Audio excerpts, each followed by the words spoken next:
어머 세상에 제목 보세요. 17억 빚에서 4천억대 부자로 어머 빚더미에 앉았다가 대박 친 사람 주인공이 누굴까요? 영상 만나보시고 이어가 보도록 하겠습니다.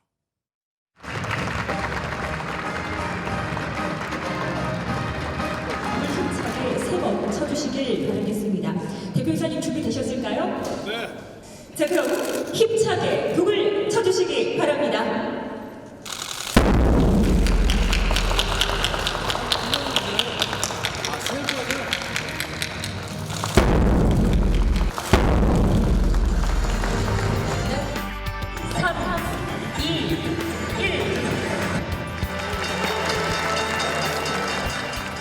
온 국민들이 응원하는 기업이 돼야겠다라는 생각을 가졌었고 오늘 그 성과를 내렸다고 생각합니다.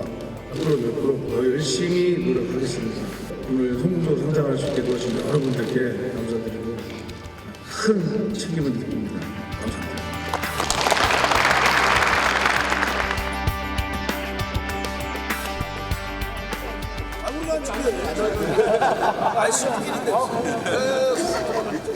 숙소 같다고 생각하고.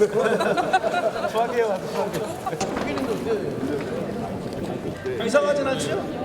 약간 이상해요? 이것도 기대해.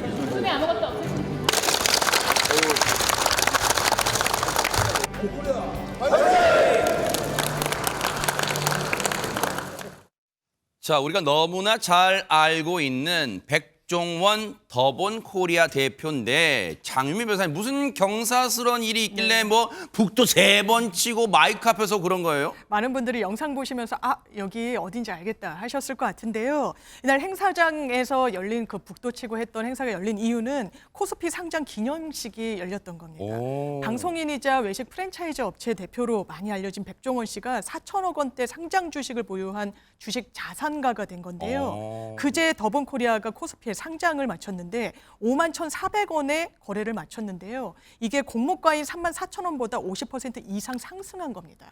시가총액으로 계산을 해보면 7,400억 원이 넘기 때문에 우와. 백종원 대표가 더본코리아 주식 60% 정도를 갖고 있거든요. 와. 그러면 백종원 씨의 지분 가치 대박 4,500억 사건. 원대로 올라섰습니다. 대박 사건. 맞습니다. 와. 이 더본코리아는 지난 2018년도에도 상장 추진을 한 차례 했었는데요. 네.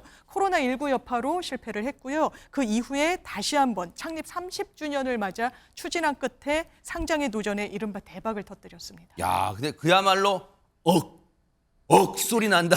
그런 말이 딱 들어맞는 것 같은데. 근데 안진용 기자님, 사실 돈 액수만 놓고 보면 백종원 대표보다 더 훨씬 많은 분들도 많이 있는데 유독 백종원 대표 회사의 상장이 주목을 받는 이유가 뭘까요, 그러면?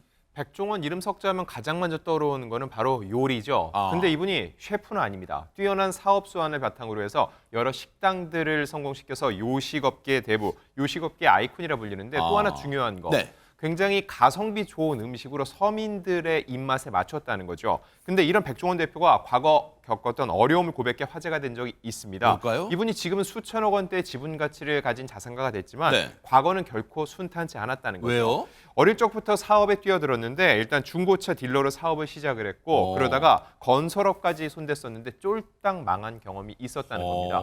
그래서 한때 이 IMF 시절에는 외환 위기를 겪으면서 17억 원에 달하는 빚을 지기도 했었는데 어머나. 그때 모든 걸 내려놓고 홍콩으로 떠났다는 겁니다. 야. 또 근데 홍콩 하면은 미식의 나라로 유명하잖아요. 아. 여기에서 밥 한 그릇을 먹고 나서 아 너무 맛있다. 갑자기 뭔가 번뜩 생각이 난 이야. 거죠. 그 길로 한국으로 돌아와서 채권자들을 찾아가서 무릎을 꿇고 기회를 준다면 빚을 꼭 갚겠다고 얘기를 한 후 요식업에 본격적으로 뛰어들었던 겁니다. 어머나 진짜 무슨 영화 같은 얘기인데 근데 IMF 시절 얘기 나오고 한 거 보면 꽤 오래전인데 그때 당시에 17억의 빚이라면 지금 가치로 한 사람은 어마어마한 돈이네요. 청년 때요. 본인이 청년 때. 그러니까 엄청나게 많은 돈이죠. 그렇게 왜 그 빚을 졌는지 모르겠는데 어쨌든 그 많은 빚을 지니까 부담이 엄청나게 클 거 아니에요. 그런데도 불구하고 이분이 생각하기에는 절박했던 상황에서 백종원 대표가 이미 이전에도 투자에 한번 실패한 적이 있었고 부도도 나봤고 저때 동안이네요. 저때 목조 사업할 때 맞아요. 사진이네요. 그런 것 같아요. 아, 네. 네. 그래서 쫓기듯이 군 입대를 했다는 거예요. 근데 군대 입대에서 이분이 한 일이 간부 식사를 맡게 됐다는 거예요. 오. 그러니까 이제 아마 뭐 취사 업무를 하는 그런 요때 모습 군대에 그랬던 있는 것 같아요. 모습이네. 군에 있을 때 아마 네. 그런 일을 하게 된 것 같은데 저 동네 아저씨처럼 생겼어요. 그러니까요. 네. 일반인이 봐도 일반인처럼 네. 보이죠. 근데 그렇게 해서 자신의 실력을 인정받기 위해서 끊임없이 노력을 했고 네. 무채 있잖아요. 이 무채 써는 실력을 키우기 위해서 엄청난 노력을 했다는 겁니다. 야. 그래서 무 생채를 칼로만 0.5cm로 채 써는 거를 달성한 거예요. 야 대박 사건이네 그거 진짜. 엄청난 그게 거죠. 설레. 네, 일반인들 뭐 여성분들 하는 분도 많지만 네. 근데 뭐 어쨌든 전혀 요리를 하지 않던 사람이 군대 가서 그런 일을 했다는 건 대단한 큰 와. 성과라고 볼 수 있을 것 같고 네. 그리고 전역을 한 후에는요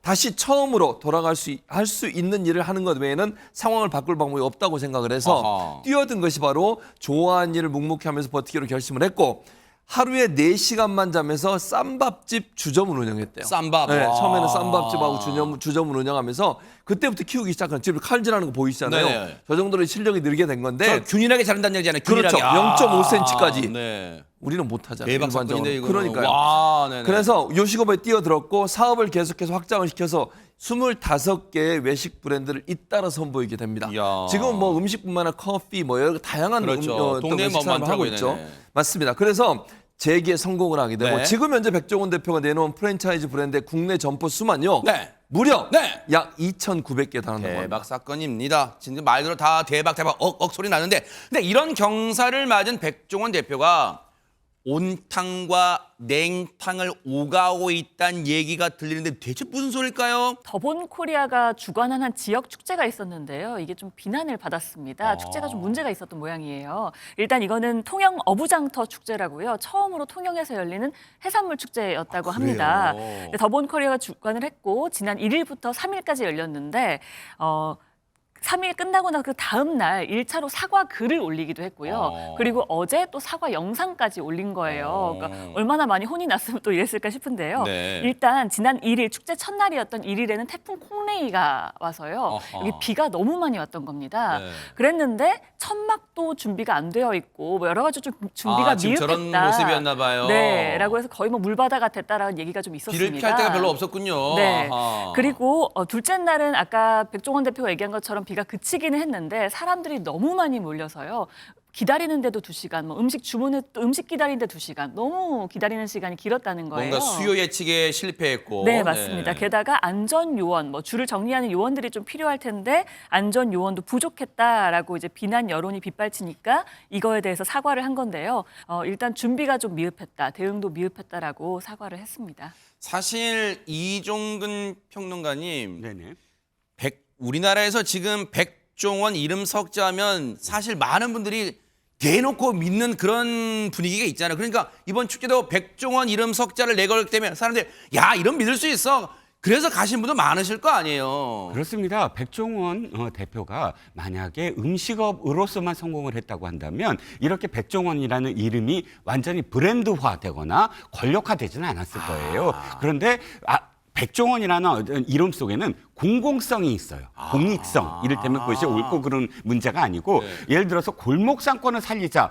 뭐 어떤 프로그램을 만들었어요. 골목 뭐 시장 뭐 했는데 그때 캐치프레이즈가 이거예요. 그때 당시에 이제 한참 자영업자들이 너무나 힘들고 골목 시장에서 진짜 손님들이 너무 없고 그런데 이렇게 같이 한번 살려보자. 하나의 음식점만 살리지 않고 그래서 프로그램을 했는데 그때의 모습이 굉장히 진정성 있게 보였거든요. 아하. 또 지역 축제도 마찬가지예요. 단순히 어떤 뭐 지역을 살리자 이 정도의 차원이 아니고 저 차별화 없는 어떤 지역을 살려야만 그 지역의 자영업자들이 살아날 수 있다. 이런 공익성, 공공성을 내세우는 것이 어느 정도 또 성공을 하니까 지금 말씀드린 대로 이게 단순히 음식을 파는 사람이 아니구나. 이런 이미지가 쌓여서 이 사람은 뭔가 진정성이 있다. 이렇게 해서 이 백종원 씨가 하는 거에 이거 믿을 수 있어 하고 달려가는 그런 어떤 의미에서는 문화 권력으로 이제 상징화되었다라고 할 수가 있죠.